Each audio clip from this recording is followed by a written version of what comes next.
பழனி முருகன் எந்த நேரத்தில் என்ன அலங்காரத்தில் இருப்பார்? பழனி செல்வதற்கு முன் அவசியம் இதை தெரிந்து வைத்துக் கொள்ளுங்கள். முருகப்பெருமானின் அறுபடை வீடுகளில் மற்ற 5 திருத்தலங்களிலும் இல்லாத தனிச்சிறப்பு பழனி முருகன் திருத்தலத்தில் உண்டு. முருகப்பெருமானின் திருமேனி, பூஜை முறைகள், அலங்காரம் என அனைத்தும் தனிச்சிறப்பு வாய்ந்தவைதான். முருகனின் நவபாஷாண திருமேனியில் இரவில் சாத்தப்படும் சந்தனம், அபிஷேகம் செய்யப்படும் விபூதி, பஞ்சாமிர்தம் ஆகியவை மிகவும் சக்தி வாய்ந்த நேயாய் தீர்க்கும் மருந்தாகும். புகழ்பெற்ற பழனி முருகன் திருத்தலத்தில் முருகப்பெருமான் ஆண்டி அலங்காரம் மற்றும் ராஜ அலங்காரத்தில் இருப்பார் என்று மட்டும்தான் பெரும்பாலானவர்களுக்கு தெரியும்.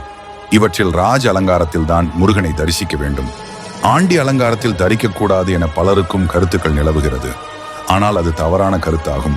வேறு எந்த முருகன் திருத்தலத்திலும் இல்லாத சிறப்பாக பழனியில் மூலவர் தண்டாயுதபாணிக்கு தினமும் 6 முறை 6 விதமான அலங்காரங்கள் செய்யப்படுகிறது.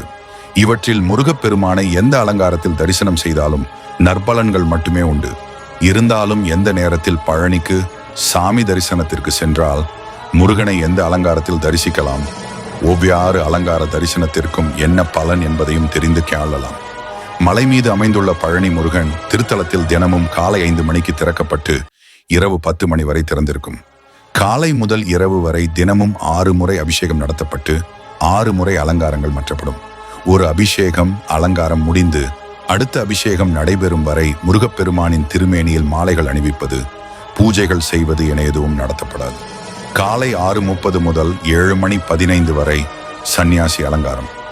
காலை 8 முதல் 8:30 வரை வேடன் அலங்காரம்.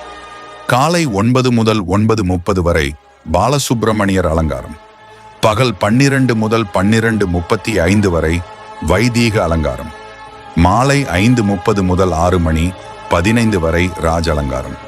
இரவு 8:30 முதல் 9 வரை புஷ்ப அலங்காரம். இரவு முழுவதும் ராக்கால சந்தன அலங்காரம். இதில் வயதானவர் அலங்காரத்தில் முருகன் காட்சி தருவார். மற்ற இடைப்பட்ட நேரங்களில் ஆண்டி அலங்காரத்தில் பழனி தண்டாயுதபாணியை தரிசனம் செய்ய முடியும். முருகன் அலங்காரங்களும் அவற்றின் பலன்களை பற்றி பார்ப்போம். ஆண்டி அலங்காரம் வழக்குகளில் வெற்றி. வைதீக அலங்காரம் நேயாய்கள், மனக்குழப்பங்கள் நீங்கும். பாலசுப்பிரமணியர் அலங்காரம் குழந்தை வரம் கிடைக்கும். வேடன் அலங்காரம் எதிரிகள் தியால்லை, பயமாகியவை நீங்கும். புஷ்ப அலங்காரம் வாழ்வில் மகிழ்ச்சி ஏற்படும். சந்நியாசி அலங்காரம் சகலவிதமான பிரச்சனைகளும் நீங்கும். அனைத்து வித அலங்காரங்களையும் மனங்குளிர கண்டு அனைத்து வித செல்வ நலன்களையும் பெறுவோம்.